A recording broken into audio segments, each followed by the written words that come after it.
Joining me from Washington is Australian Stephen Hamilton, Assistant Professor of Economics at the George Washington University and a visiting fellow at the Australian National University.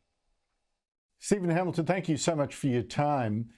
Elon Musk, in that interview, I know it was aggressive, but he did sound angry, defensive, and disappointed, really, about his time flying high in the Trump universe, even though he is, or has for many years, been the world's richest man. What do you put it down to?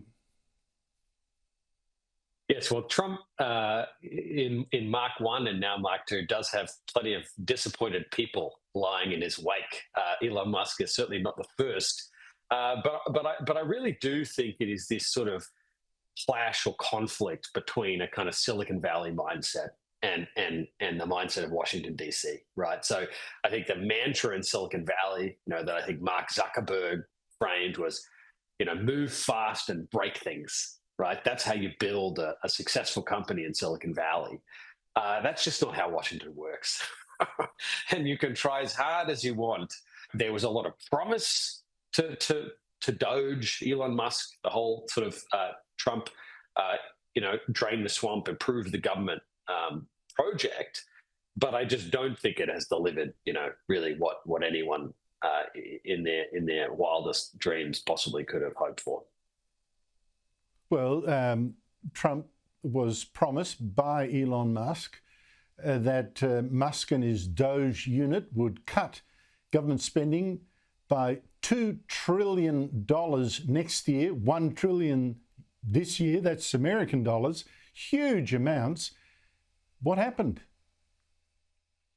Yeah, it's a good question. So, firstly, the savings that have actually been, promised are a tenth of that, right? I think we're at about 180 billion claimed savings. So, a tiny fraction of that. And we have to think, Andrew, that's about a tenth of the deficit, right? The US deficit is so enormous at around 6% of GDP that, even big savings of $180 billion don't really make a dent in the deficit.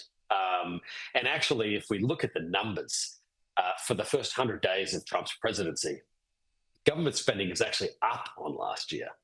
So notwithstanding all of the public servants fired, the parents of kids I go and talk to at birthday parties who were laid off because they worked on the January 6th investigation, right?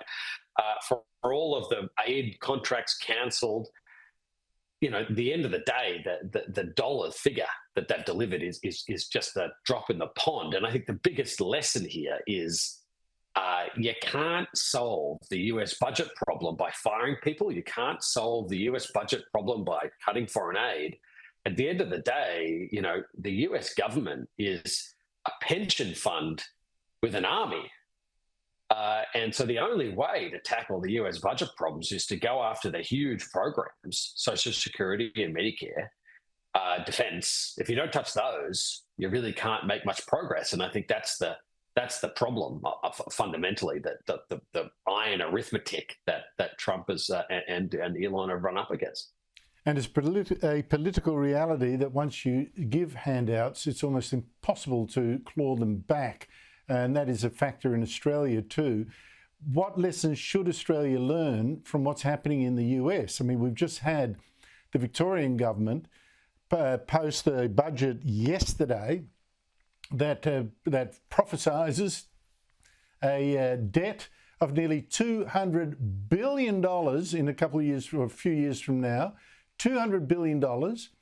And of course, the Albanese government just went to an election promising massive handouts as well, despite it hitting $1 trillion next year of debt. What do we learn from America? So the US debt to GDP, so that's how big our debt is relative to the size of our economy, is more than 100% now. And it's on track to hit 130% in the next 10 years. Here's the fascinating thing. If we wind the clock back to 2001, the US government ran a budget surplus, and its debt to GDP was just 33%, right? What's Australia's debt to GDP today, and what did we do last year? Well, last year we ran a surplus.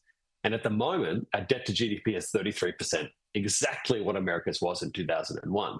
The problem is, looking forward, we have these big structural deficits, and we're not doing anything to solve them. And everything we're proposing to do is going to make them larger. So, I think the message for Australian policymakers is pretty clear. Absolutely. Yet we seem so addicted to handouts. I mentioned the Victorian government budget yesterday. Now it's free public transport for kids. Freebies everywhere. And that's a generation that's going to grow up used to handouts, demanding handouts. Stephen Hamilton, thank you so much indeed for your time.